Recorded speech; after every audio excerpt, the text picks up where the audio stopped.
Shrutismritipurāṇānaṁ Ālayam Karuṇālayam Namāmi Bhagavatpādam Shankaram Lokashankaram Shankaram Shankarācāryam Keshavam Bādarayanam Sutra Bhāṣya Kritau Vande Bhagavantau Punah Punah Ishvaro Gururatmeti Murti Bheda Vibhagine Vyomavadvyapta Dehaya Dakshinamurtaye Namaha. Yesterday I gave a brief introduction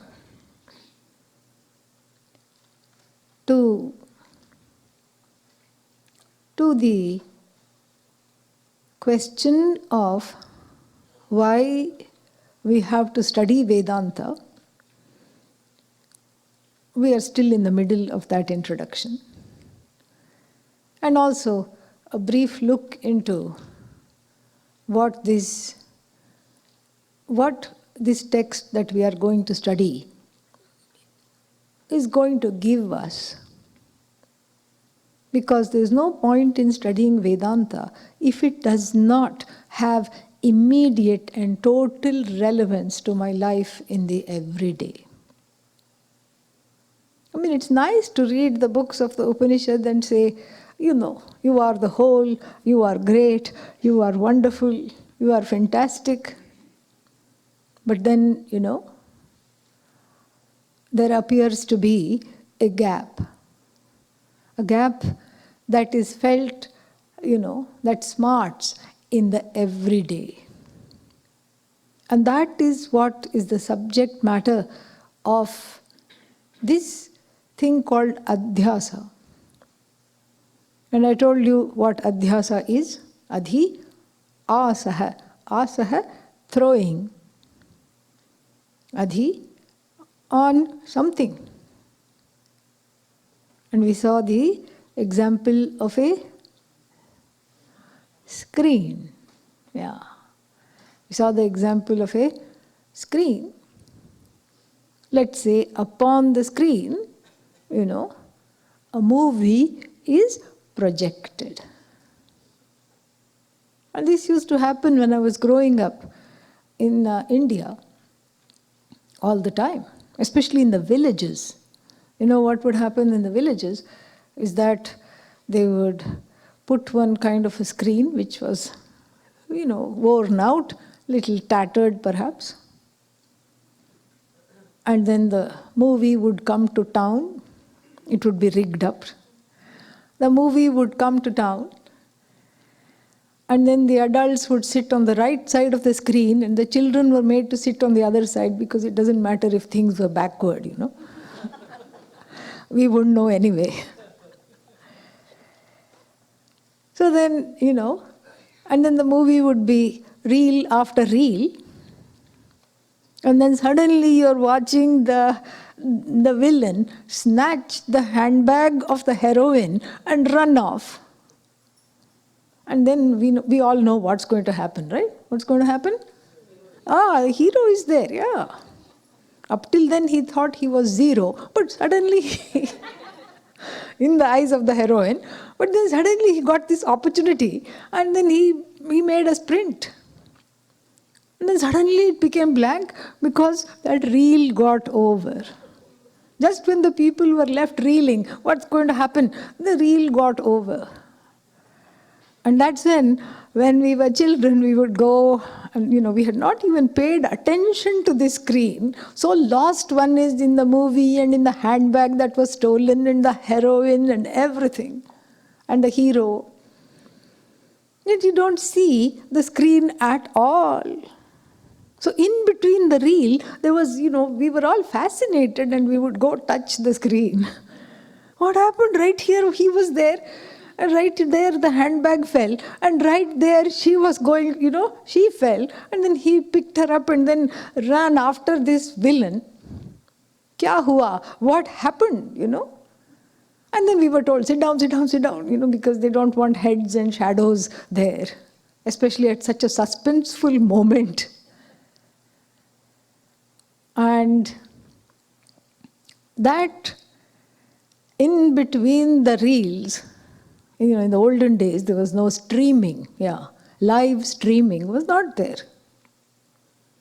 Because of this live streaming, we miss seeing so many things that, that is a clue, that are clues to understanding that adhi, in the word adhi plus asaha. That what is that adhi, that throwing, in front of what? So here we know we have a clue in this drishtanta, in this example. And what is the clue? The screen. And what is the nature of this screen? It is blank. Is it running after the villain? Say no, so we can move on. Is it falling down with the heroine and the handbag? No.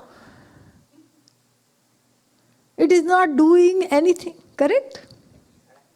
It is neither the doer, karta, nor the done in, bhokta.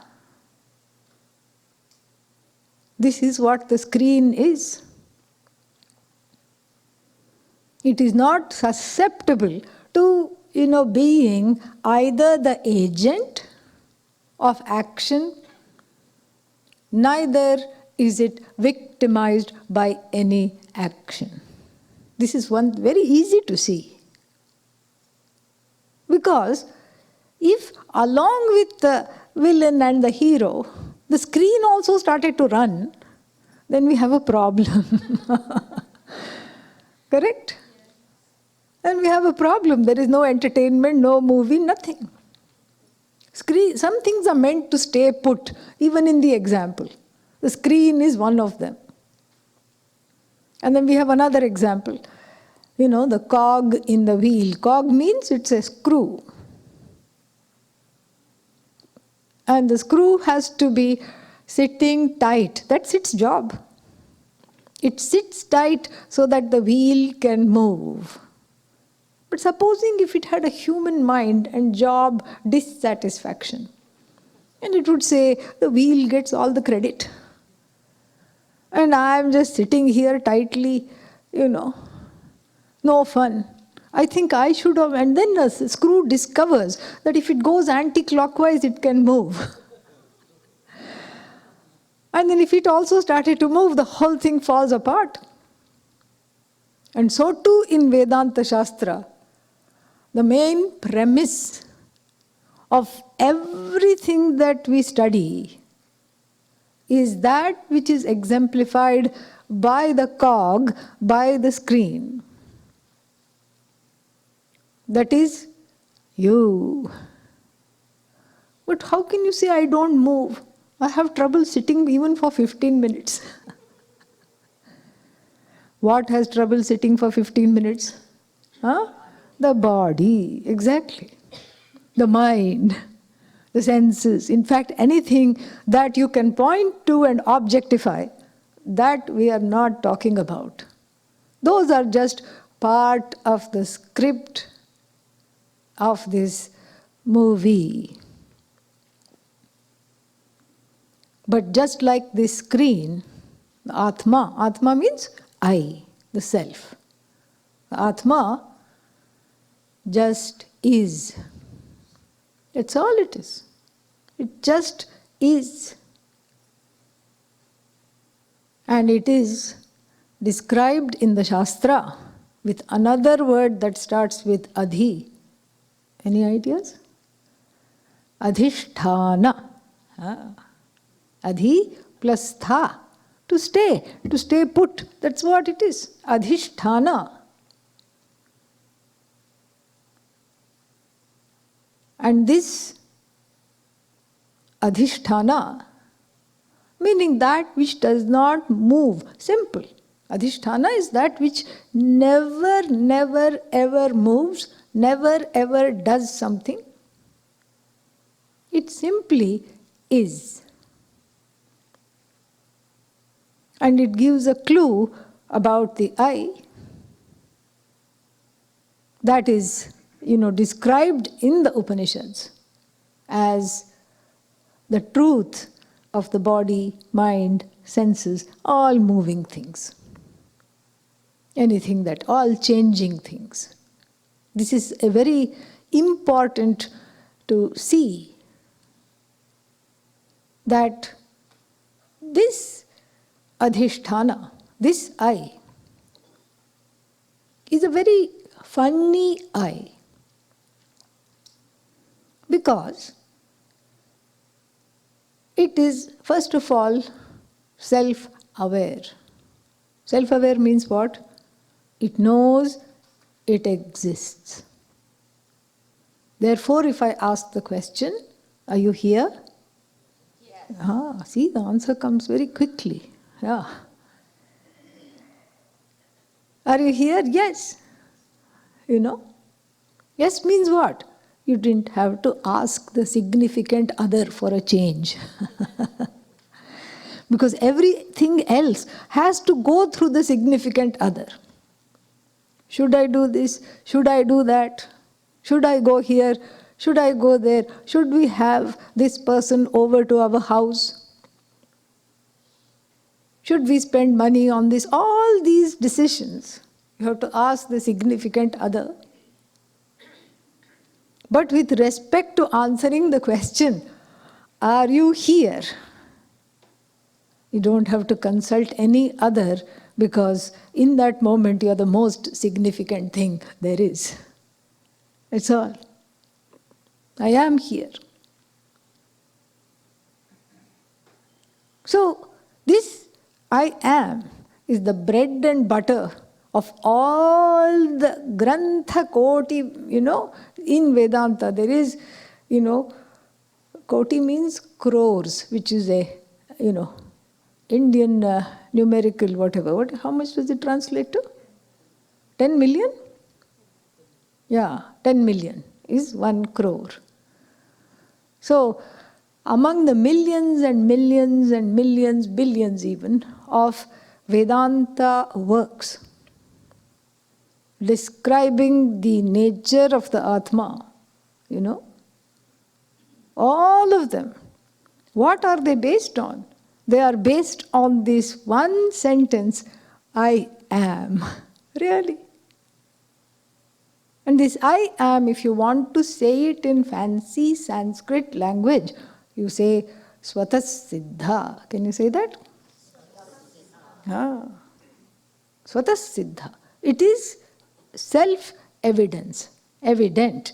Swataha, self-evident means what? Siddha.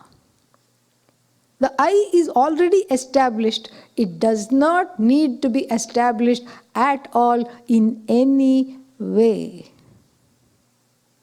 Just like you don't need to ask the neighbor, am I here? Because you know you are here. And this Svatasiddha Vastu, the whole, Vastu means this reality.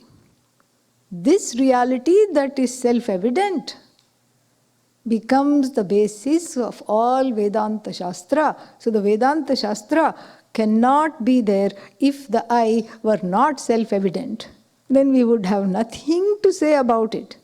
Because then it would be one more thing that you know with the help of so many means of knowledge that are available to you. You can see, correct? You can hear. You can touch, taste. You can pick up smells. Yeah, so you should never say, I smell. I pick up smells. Language, yeah. Have to be careful. So, this is what it is. So this is what are called in Sanskrit as pramana, means of knowledge.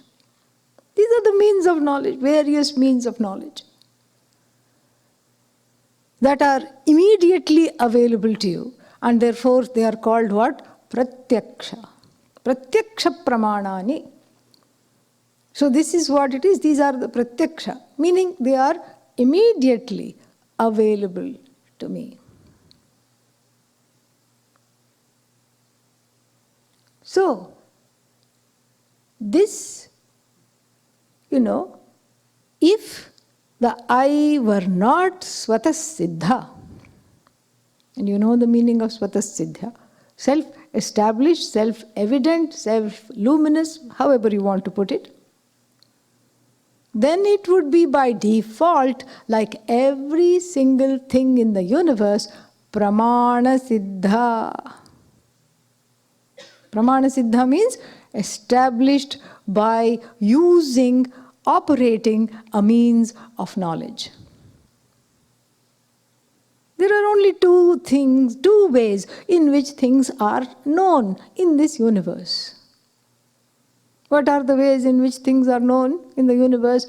Either it should be known with the help of a means of knowledge, Pramana Siddha, or it should be evident by itself, Svatasiddha. All the things in the universe that one can name, that one can objectify, that one can think about, that one can imagine, that one can visualize, that one can have an opinion about. I like this, I hate this, well, however you put it. All of them are what? Svatasiddha or Pramana Siddha? Huh? Yeah, Pramana Siddha. Because I need a means of knowledge to operate in order to find out what it is. That is not the purview or the realm of Vedanta Shastra. Because, Vedanta, is not needed. Why Veda? Vedanta, the whole Veda, is not needed for things which can be figured out using common sense, using the 5 means of knowledge, and then, 5 pratyaksha, 5 immediate ways of knowing. In addition to that, we have a few other means of knowledge at our behest, such as what? Inference, inference. You are not the product of inference. I think, therefore I am. Who said that? Descartes said that. You mean supposing he stopped thinking, he ceases to exist? No. So thankfully he changed towards the end of his life. And he said, I am, therefore I think. This was the first case, perhaps, of putting Descartes before Deshorse. This is what it is. So, what, Archana, please sit down. Yeah. That's okay, sit down. Or put it in a place where they can take it later. Yeah. Once we say the Shanti mantra, we have what is called a Digbandhana.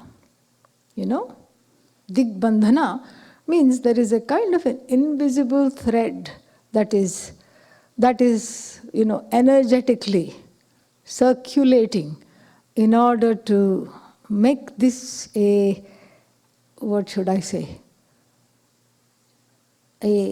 safe, holy, sacred environment conducive to learning.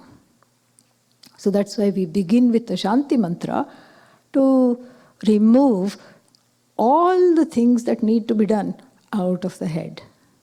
And so we end with the Shanti mantra to say that, okay, this has concluded. So from the first Shanti mantra after it is uttered to the last Shanti mantra, we master the art of being. Yeah.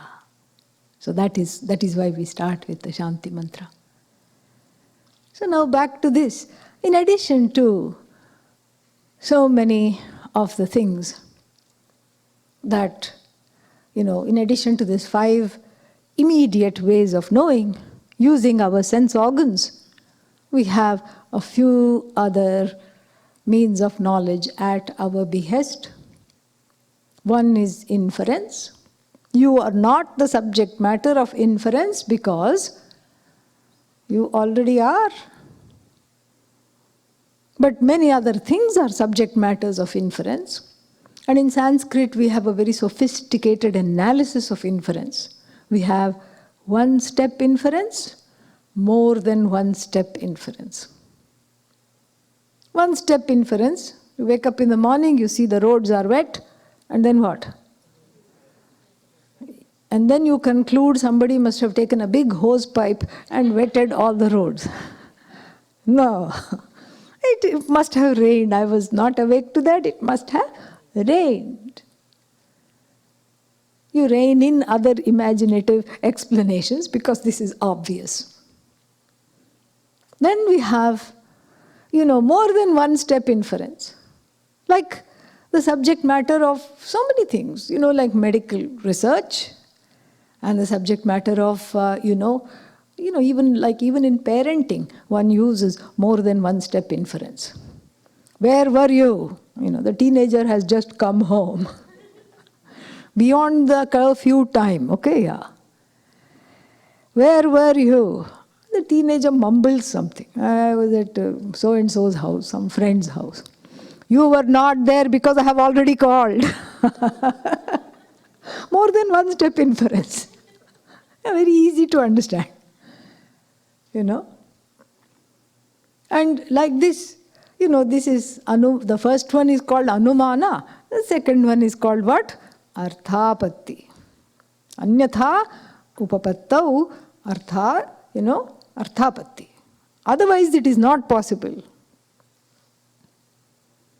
Then we have, a couple of other ways of knowing that we have access to. And one of them is called comparison. And this comparison is very interesting because there are two things. One is a known entity and the other one is an unknown entity.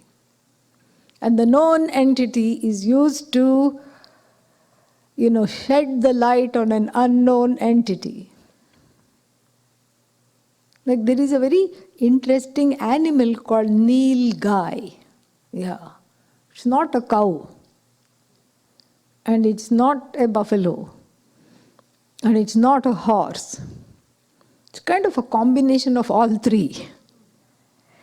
So if you know cow, buffalo and horse, and then when you meet this Nilgai, you can say, aha, this is what it is. This is called upama, not what you had for breakfast. Upma, that is here. This is upama, simile. Then we have one more way to know, another interesting kind of out-of-the-way means of knowledge, called the cognition of absence, anupalabdhi. Is there a pot in the palm of my hand? No. Why? How? If you say, because I don't see it, then that's not the, that's not the correct way to look at it.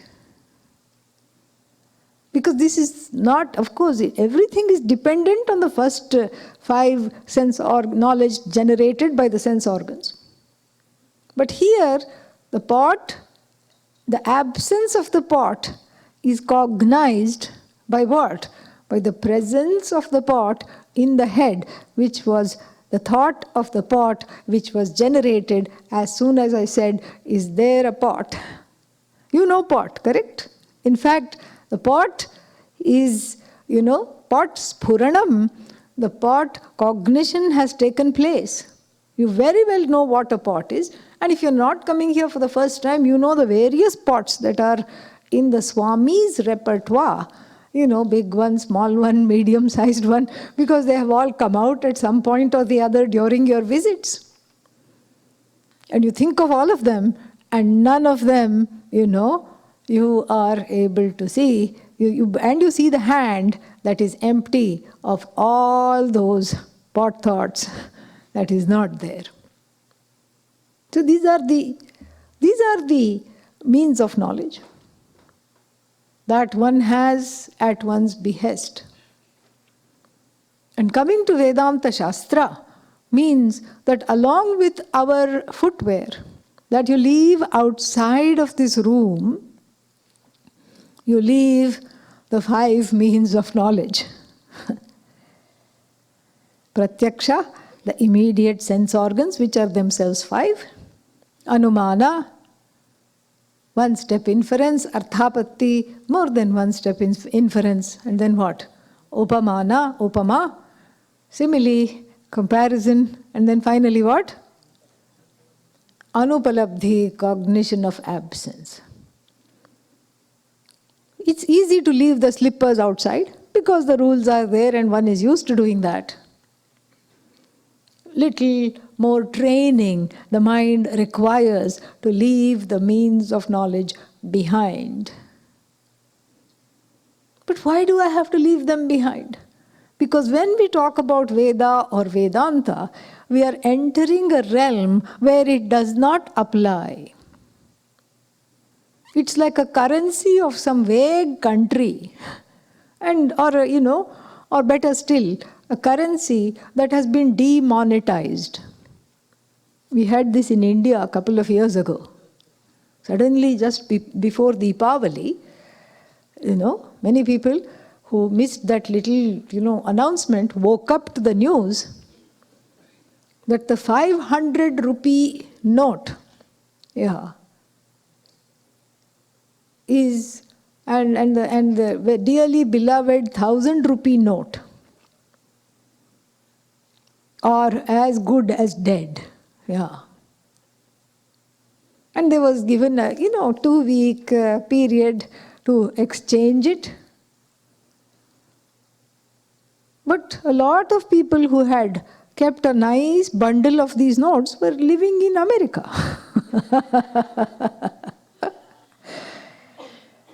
And they were not scheduled to visit India until 2 months later, 3 months later, 4 months later. And then you go and they say you go to Mumbai, you stand in line at the RBI, Reserve Bank of India. And they are very reserved. That's why they are called Reserve Bank. They are not friendly at all. Aloof and reserved. And then what? Come tomorrow, come the day after tomorrow, and then, oh, sorry. Just yesterday, the last day set by the government has elapsed. But I was here yesterday. Yes, but your prarabdha is not good. That's all. So now what has it become? Play money, correct? It is not useful tender. Even though you might have tender feelings about it. It is not useful tender for any transaction. So too in the transaction of knowing the Svatasiddha Atma, the Svatasiddha Vastu, this reality called I, that is not established by any means of knowledge. All the means of knowledge are like your, play money, demonetized currency, which has no use at all. At the most, you can put it in a money collection, like some people collect bills and notes from historically, like stamps, they collect coins. So it will become a coin collector's delight. No longer useful for vyavahara. Because that is what the definition of the Veda is. And the Veda is, the Veda and Vedanta are together in this regard. And when we look at this Veda, it does not tell you things that you can know by the common sense. That is why Adi Shankara, writing his commentary, says that even if 1,000 Upanishads were to come and say, "Oh dear friends, the nature of fire is cold. And no matter how much Shraddha you have, Shraddha means trust in the Veda, as what we will see very, soon. No matter how much Shraddha, Bhakti, devotion you have in the Veda, you cannot say, "Oh, Mother Shruti, I believe you. Fire must be cold. I keep burning myself. I don't know why. Some problem with me." No. Therefore, Adi Shankara says that even if 1,000 Shrutis, Shruti means this, Upanishads, the primary sources of the teaching, Veda, Vedanta, words of Veda and Vedanta were to come and say, "Dear friends, fire is cold. Do not accept that." Adi Shankara says, why? Because through the sense of touch, you can immediately establish that fire is not cold, that is not its nature. Coolness is the nature of water. Shita hisa jalasya pravrittihi. Coolness is the nature of water, not fire. So therefore, don't accept this. Don't accept the Shruti. Why? Does that mean that suddenly you have become, heretic or a no Shraddha, no Bhakti, no devotion? No, because the Shruti is redundant in places and with regard to things that can be established by an existent means of knowledge. Why do you need the Shruti? To know if it is raining outside or not. It is redundant. So, why do I turn to the Veda? Why does one turn to the Veda? One turns to the Veda when all else fails. That is when one turns to the Veda.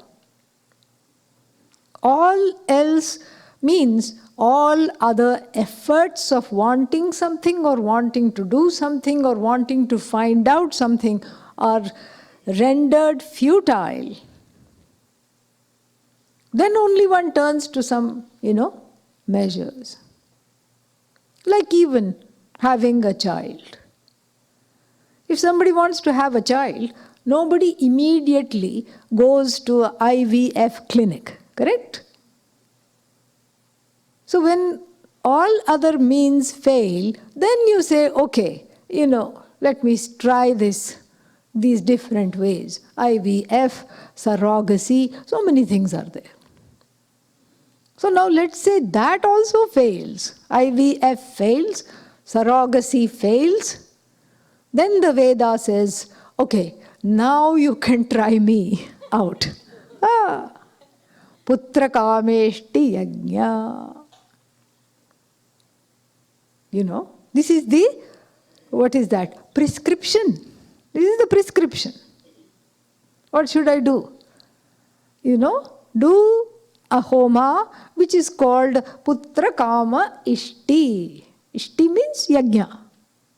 Putra Kama means the one who is desirous of having an offspring. May they offer this particular, way of offering this particular yajna called Putra Kameshti.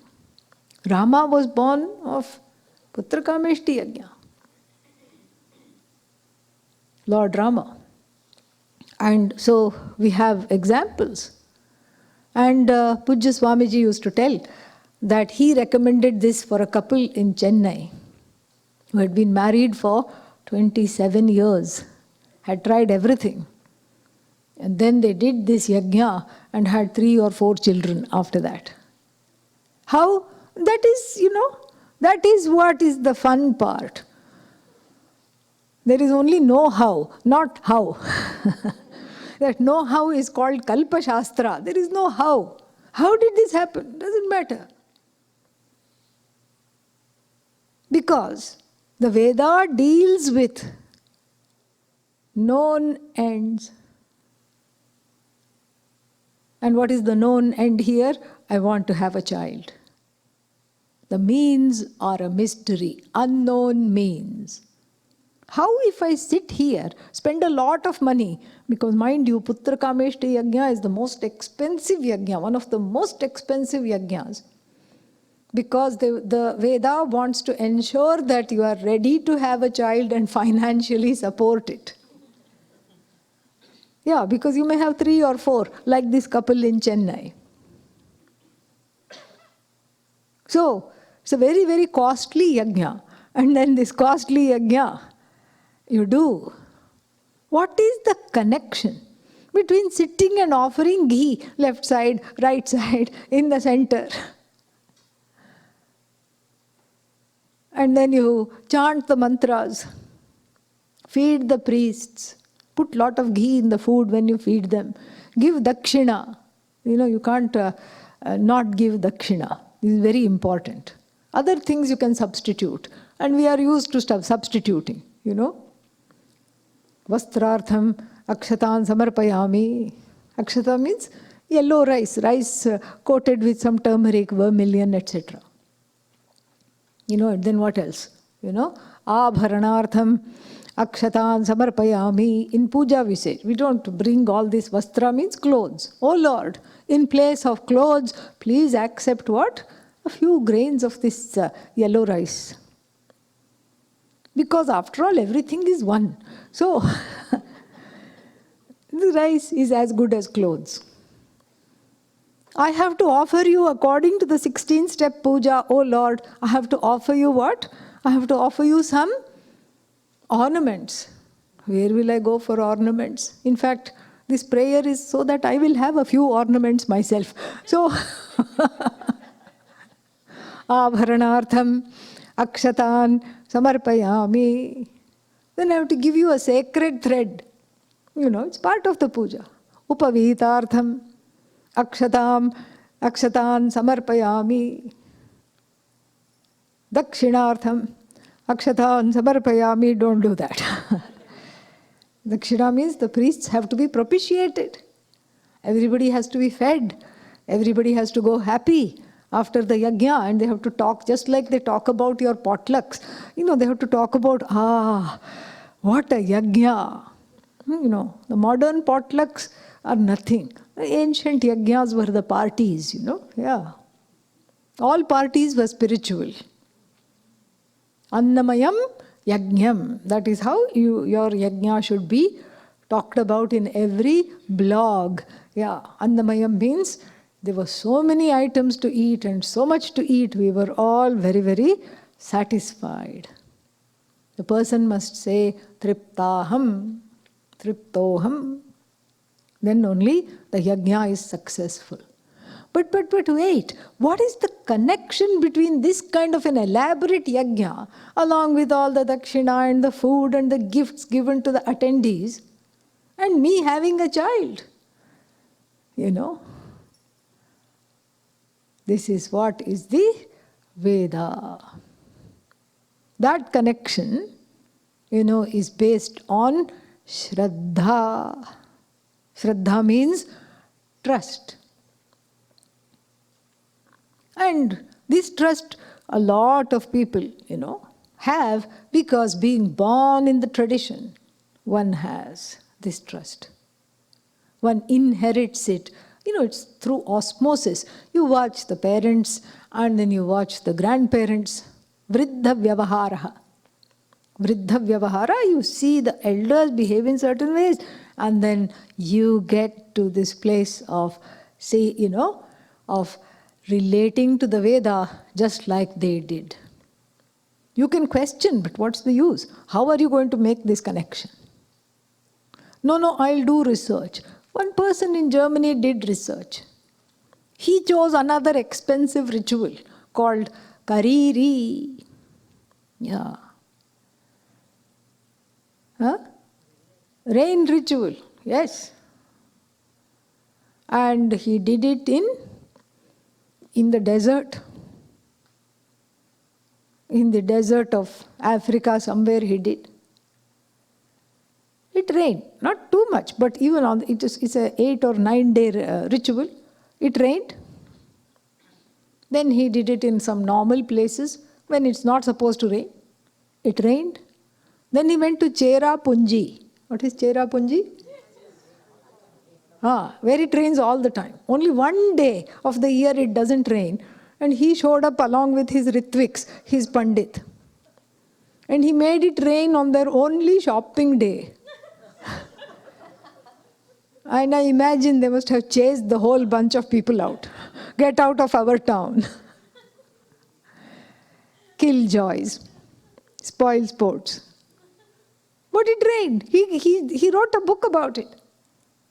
Forgot his name. But you can Google it. Not now. But, And it rained. Everywhere he did it, it rained. And then he said, this works.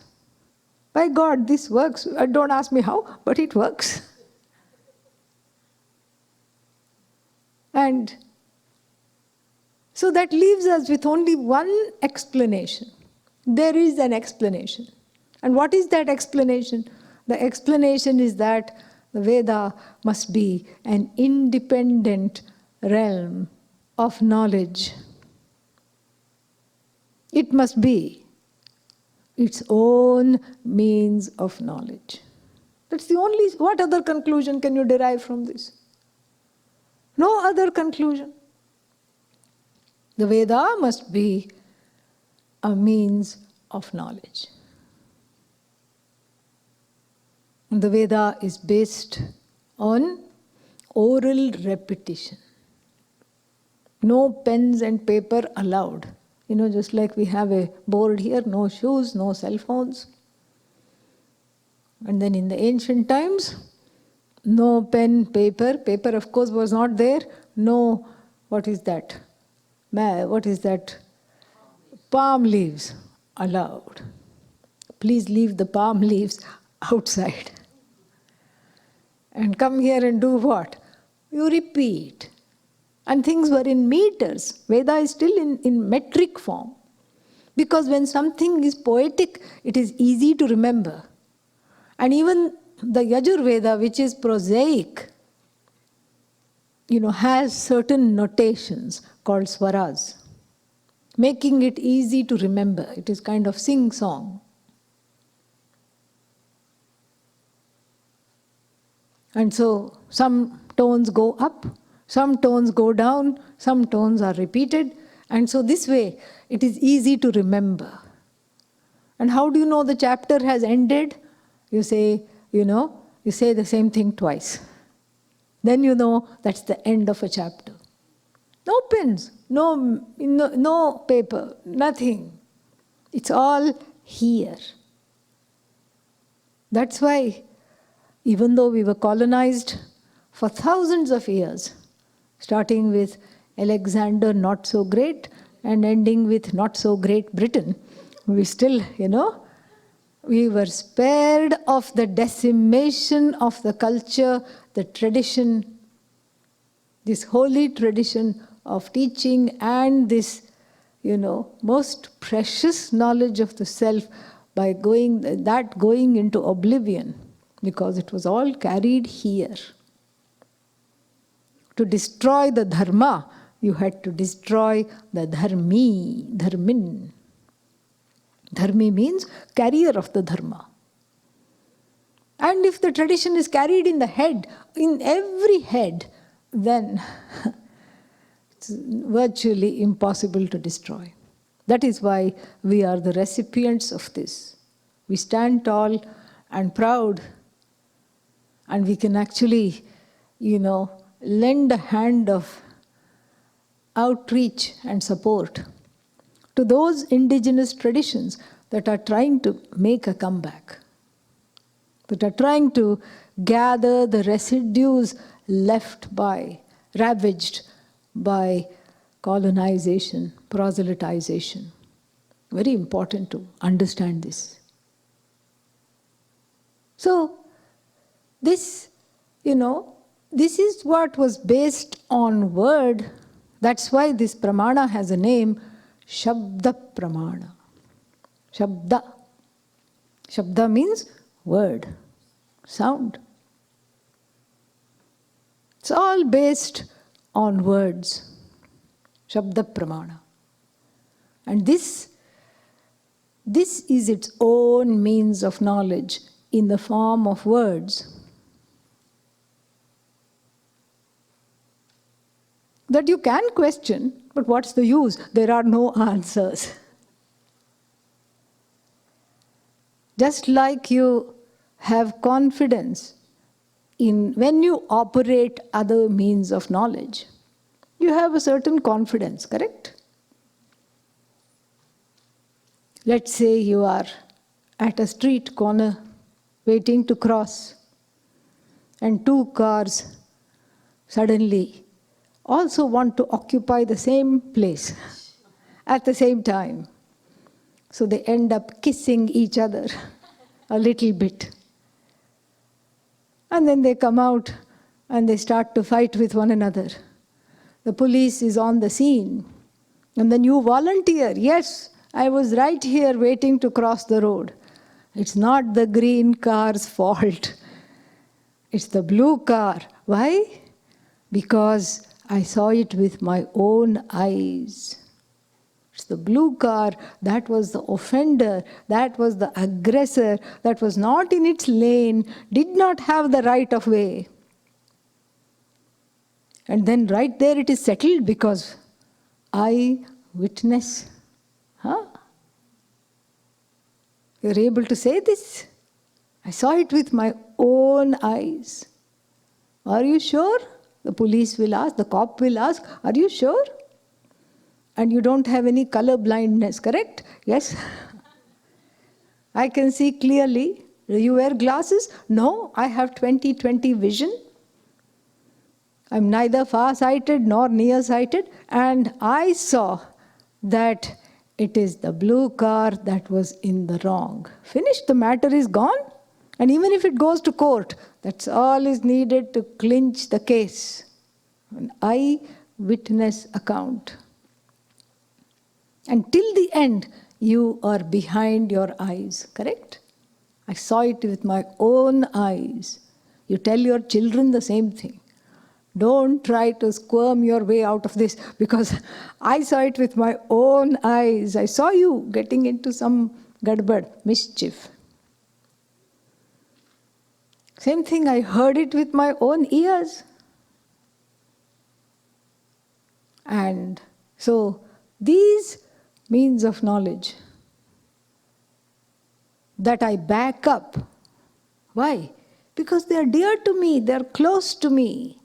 I ratify them, I validate them. I have to do the same thing to the Veda. And that ratification of the Veda as a means of knowledge is called Shraddha, trust. My validation of the means of knowledge does not do the Veda a favor. My validating the Veda as a means of knowledge is not doing it a favor. In fact, I'm giving it the license to do me a favor because there are many things I want from it that I can't have otherwise. The Sanskrit word for that is anadhigatam. Not otherwise possible to get, not otherwise possible to figure out, not otherwise possible to gain. Anadhigatam. So for everything that is anadhigatam, not possible to figure out by any means of the knowledge, Veda is the refuge, sharanam. This is what the whole thing is. But then, it should not just be anadhigata or impossible to gain or figure out on my own. There are many things that are impossible to figure out on my own. Like what? Like, what is there beyond this galaxy? It's very difficult to figure out. You can have Hubble telescope, you can have deep space telescope, you can see so many things. And these days the astronomers are obsessed with Goldilocks planets. Neither too hot nor too cold. Goldilocks planets. Why? Because we are making a mess of the one we are living on, and we may need to move.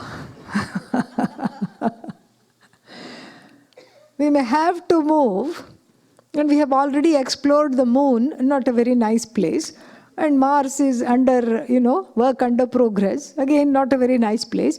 So let us see if there's already some condos established somewhere. Why go and reinvent the wheel? And being the bullies we are, we can displace those people if they are a little weaker than ourselves and go and occupy that planet. So we just need something close by. Close by means what? A few light years away. Yeah. Light years is not time, it is distance. Yeah, you're using the concept of space. You're using the concept of time to measure space. How far light can travel in 1 second? 186,000 miles. And you do the multiplication, you do the mathematics, and then find out how far it can travel in a year. That is 1 light year, that's a measure of distance. And by the time one reaches there, you will be in the 3rd Janma, not even the next Janma or the Janma after that, but the 3rd one after that. Most things are so far away. But you don't know, because suddenly they'll say there is a habitable planet, looks like a habitable planet, only 30 light years away. Yeah, you'll reach it in your next life. And they get excited. But then, did it suddenly come? No, it was there all the time, but it was suddenly discovered. So that means there are so many things you don't know. And they see other things they're not obsessed by at all, like asteroids, space dust, so many things. Nobody's looking at that much. Why? Because it is not meaningful. Arthavat. The second condition here, anadhigata, it should not be able to figure out or gain by any other means of knowledge available to me. But at the same time, it should be pertinent to me. And that pertinence is called arthavatvam. It should be pertinent to me. Should be meaningful. Knowing something, I should, be meaningful. Otherwise, so much information is there. It's too much information. You tell your friends. The friend starts to go into their life. Oh, I had to call the plumber, and the toilet was clogged, and you immediately get uncomfortable and say, what? TMI. Too much information. I understand why you were late to the party, but enough, yeah. We are eating over here. Too much information. So, this is what? Because it's not relevant to me.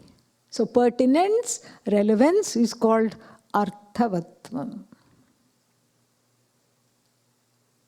Then again, even if it is meaningful, arthavat, and even if it is anadhigata, if I can't get it by any means of knowledge, then also it is not enough.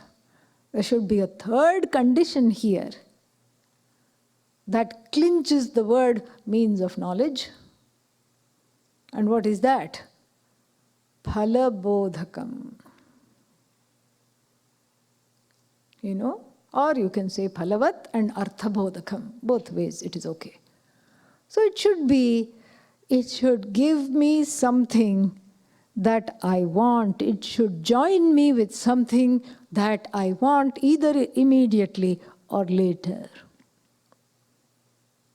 It should have some phala, purpose. It should not just be relevant to my pursuit, it should have a purpose. Then only I can elevate something to the status of a means of knowledge. Anadhigata arthavat phalabodhakam. This is the triad, this threefold definition of a means of knowledge.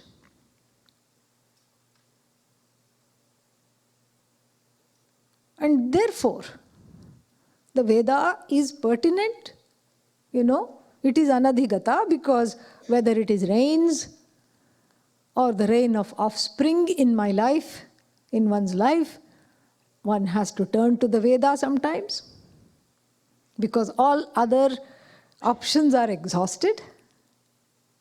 And then what? Then it should have some relevance, some meaning, and then it should have some purpose, some fruit. It should bear fruit. It should give me what I want.